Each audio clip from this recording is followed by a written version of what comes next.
Salam sejahtera dan selamat datang sekali lagi ke channel ini Currency MY. Sabah bakal menyaksikan satu lagi pertempuran politik besar di dalam PRN 17 nanti dengan pelbagai isu yang berlegar daripada pembangunan, kestabilan politik sehinggalah ke skandal rasuah dan tuntutan luar terhadap Sabah. Rakyat Sabah kini berada di persimpangan jalan. Adakah mereka akan kembali kepada BN dan UMNO atau memilih parti lain yang lebih mereka yakini? Hari ini kita akan kupas satu persatu dengan hujah yang panas dan persoalan yang bakal mencetuskan perdebatan. Adakah Anda semua sudah bersedia? Mari kita mulakan. Rakyat Sabah seringkali dihadapkan dengan pilihan politik yang tidak mudah. Di dalam PRN 17 kali ini, Ketua Penerangan UMNO Sabah Datuk Suhaimi Nasir dengan penuh keyakinan menyatakan bahwa rakyat akan memilih Barisan Nasional. Katanya, rekod pentadbiran Barisan Nasional sebelum ini cukup untuk meyakinkan rakyat bahwa mereka adalah pilihan terbaik untuk menerajui Sabah semula. Memang dengar macam menarik. Tapi persoalannya, sejauh mana rakyat masih percaya dengan rekod Barisan Nasional? Bukankah Barisan Nasional sendiri pernah kehilangan kuasa karena ketidakpuasan hati rakyat terhadap pentadbiran mereka? Suhaimi turut membandingkan kerajaan sebelum ini dengan Gabungan Rakyat Sabah GRS yang kini memerintah dengan mendakwa bahwa GRS kurang memberi tumpuan kepada pembangunan. Namun, jika kita lihat dari sudut yang lain, GRS sebenarnya baru sahaja memegang tampuk kepimpinan. Jadi adakah adil untuk membandingkan mereka dengan Barisan Nasional yang sudah lama, sudah berdekad-dekad lamanya mereka memerintah Sabah? Atau mungkinkah benar bahwa Sabah masih ketinggalan dari segi pembangunan dan rakyat perlu kembali kepada Barisan Nasional demi kesinambungan ekonomi yang lebih stabil? Inilah persoalan yang hanya rakyat Sabah sendiri boleh jawab. Dalam Majlis Nuzul Al-Quran Parlimen Libaran 2025, Suhaimi turut menegaskan bahwa UMNO Sabah telah memutuskan untuk tidak bertanding secara solo di dalam PRN 17 nanti. Katanya UMNO akan bertanding, tetapi tidak semua 73 kerusi Dewan Undangan Negeri. Ini seiring dengan pendirian Ketua UMNO Sabah, Datuk Seri Bung Mokhtar Radin, yang menyatakan bahwa mereka tidak akan bergerak sendiri di dalam pilihan raya kali ini. Tetapi menarik untuk kita fikirkan, kalau benar UMNO masih kuat, mengapa mereka tidak berani bertanding secara solo?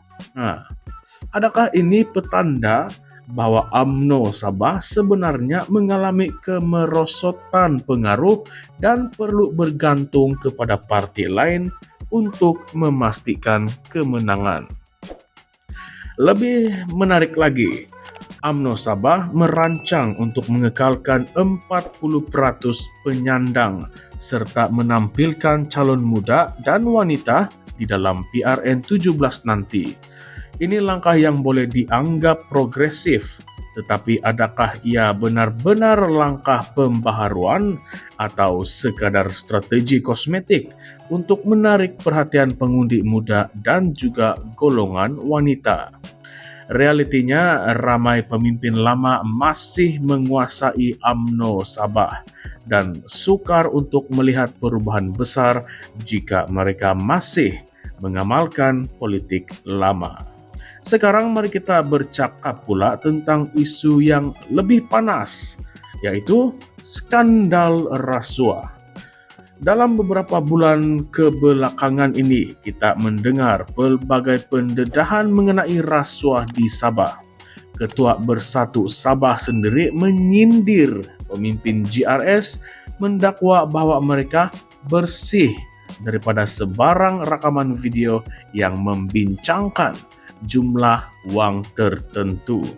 Malah Presiden Warisan pula, Muhammad Syafiq Apdal, turut mempersoalkan mengapa tiada tangkapan dilakukan dalam kontroversi rasuah di negeri ini.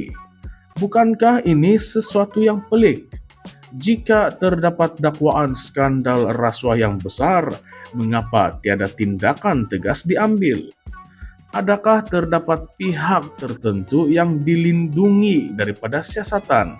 Atau adakah isu rasuah ini hanya dimainkan sebagai modal politik semata-mata?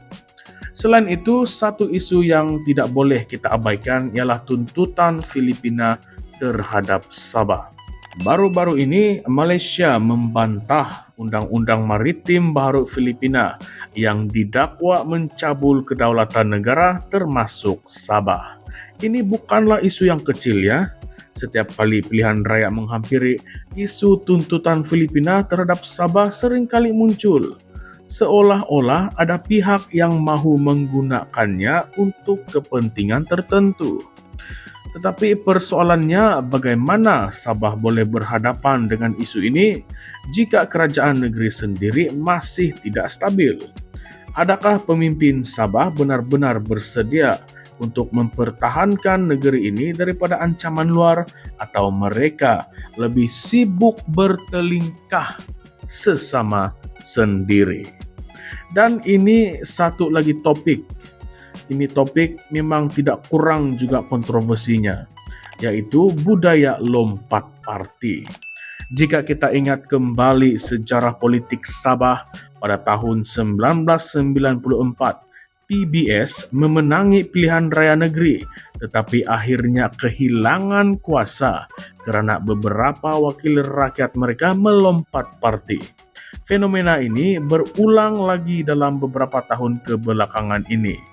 Jadi, adakah kita benar-benar boleh percaya kepada mana-mana parti politik di Sabah?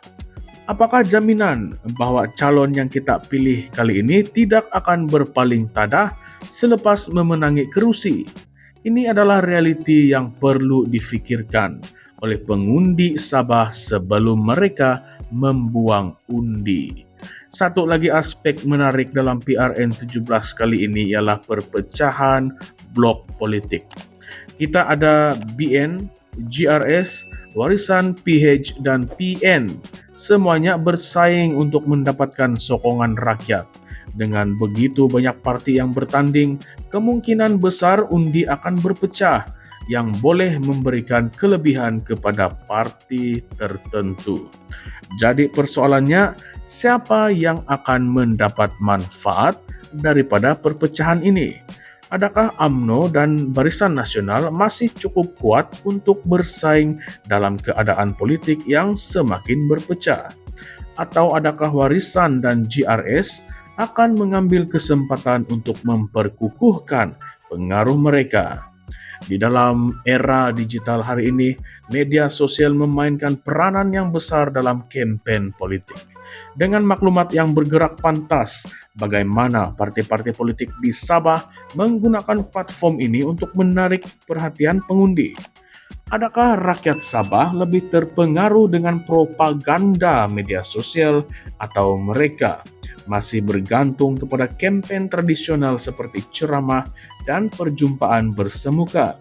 Satu perkara yang pasti, peperangan di dalam PRN17 nanti bukan hanya berlaku di lapangan, tetapi juga di alam maya. Jadi dengan semua persoalan-persoalan ini, di manakah kedudukan rakyat Sabah dalam PRN17 nanti? Adakah mereka akan memilih kestabilan dengan mengundi Barisan Nasional, atau mereka akan mencari alternatif lain yang lebih meyakinkan? Apakah faktor utama yang akan menentukan keputusan pengundi kali ini? Adakah pembangunan? Adakah kestabilan politik ataupun keinginan untuk perubahan? Aduh, makin lama kita bincang, makin panas topik ini.